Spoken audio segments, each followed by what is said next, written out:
ماجرای موشکور، دارکوب و سنجاب. نزن بیناموس، نزن روانی، سردرد گرفتم. جانم چه مرگته؟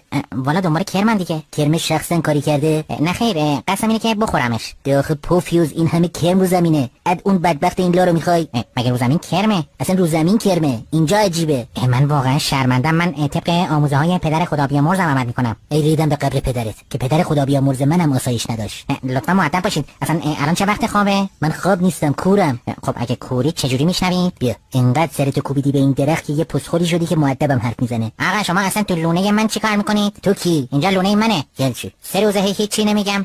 شما دیگه خیلی رو درواسی دارید. ببخشید من کورم. اصلا کوری؟ میبینی که میگم کورم، یعنی آدم کور باشه ولی پسخول نباشه. ما رفتیم. خب مگه کوری؟ آره بی پدر، آره.